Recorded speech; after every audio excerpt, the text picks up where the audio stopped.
Okay, this is Seaside Park. This is part of Seaside Park, and so you have kids here playing in the park here, and having fun on the chutes and swings. And you know, the reality, the sad reality, is that a lot of these kids certainly will. What's up, man? How's it going, bro?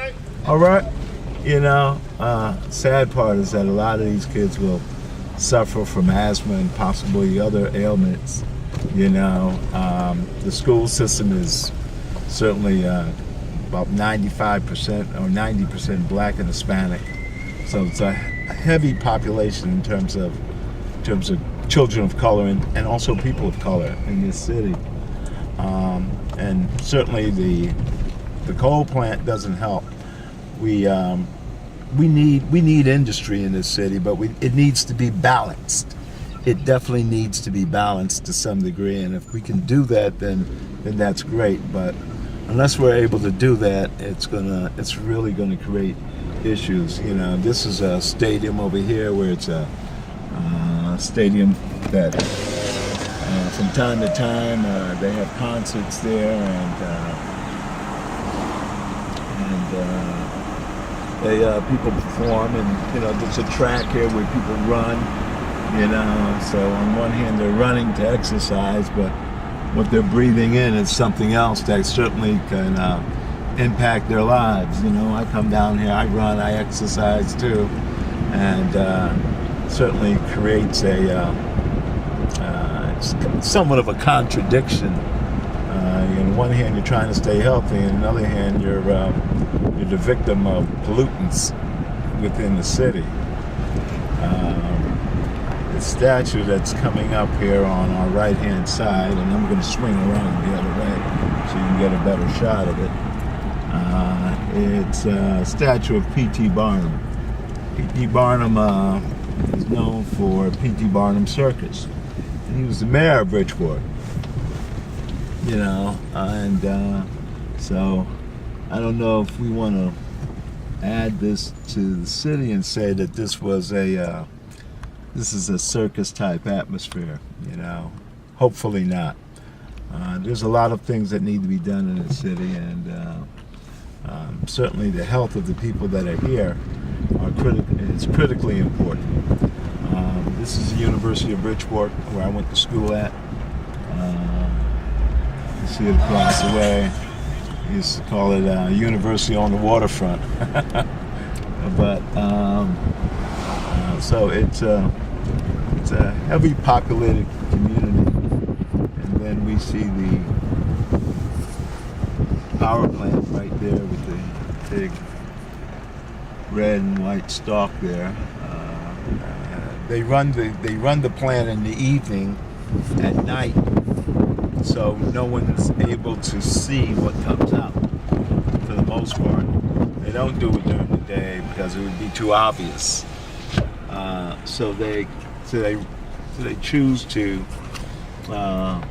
let fumes into the atmosphere at night. This way no one really sees anything, and no one's the wiser. It's a shame because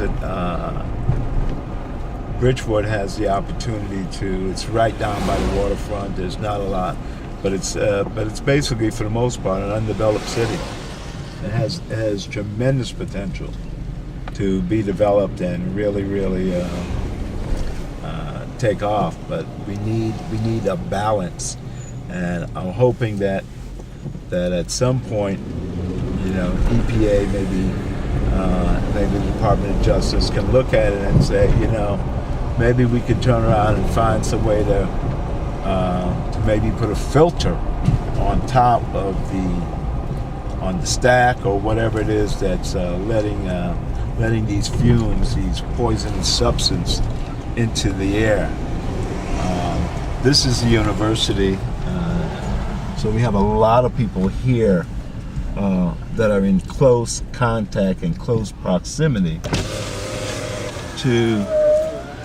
How you doing? Good. How are you? Good. Good. You know, that's Carolyn's cousin. Yeah. But so you have a lot of, even though it's the park, but on a regular basis, you have a heavy flow of people that are in the immediate area. Yes. So it's very, very difficult to deal with, and it's just off the chart in terms of the certainly the illnesses that Black and Puerto Rican people have within this community. It is certainly it's certainly problematic. My son is a medical doctor, and we've actually have had conversations regarding the pollutants in the area, and he's actually done some work with kids with asthma, and so he knows that it's a very, very difficult problem in our community, and he knows firsthand, obviously, in his profession, and so it is something that needs to be addressed, and hopefully it can be addressed soon. Hopefully like minds will prevail and say, okay, we need to do something to make a difference in the lives and the quality of lives of the people that actually live here. Over here you have a number of churches. You have Cathedral of Praise, and then you have Cathedral of Praise, and then this particular church here, Walter's Memorial, is the oldest African American church, probably. I don't know if the state, but it's certainly in the city, 1835. And is also one of the areas that were used in the Underground Railroad, Walter's Memorial.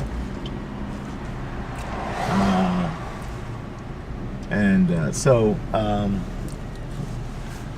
don't know. The other area on the other side is the area of Eliza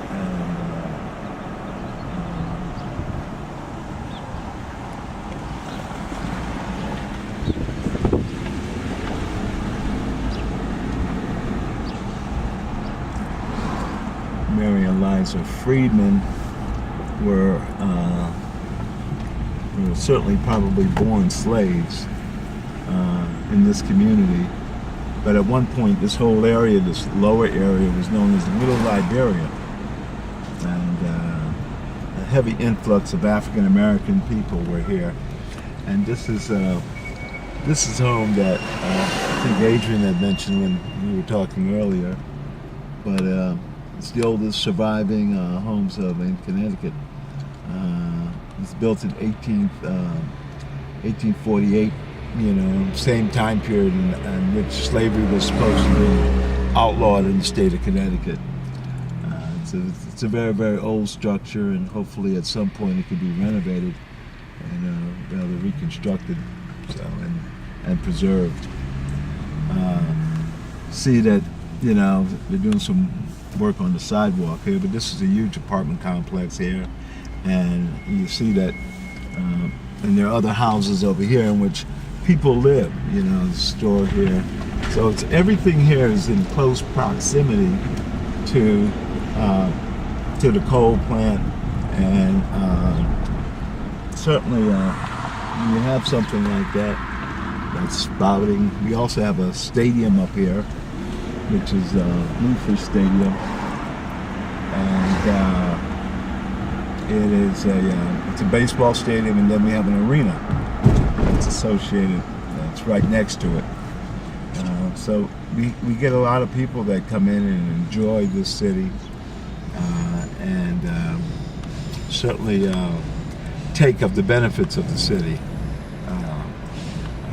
But it's my hope that we can certainly do some other things to make a difference. This is Shiloh Baptist Church. This is another church. So the churches are heavy in this community, and certainly my hope that they can make a difference. I think collectively all of us can make a difference, you know, and that's something that I've been working towards, and many other people have been working in this community to literally make a difference with regards to it.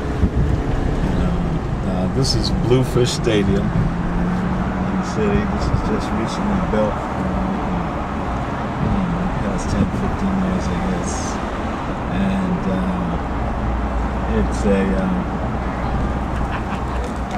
it's a stadium that's minor league baseball stadium. You know. What's up, man? How you doing? All right.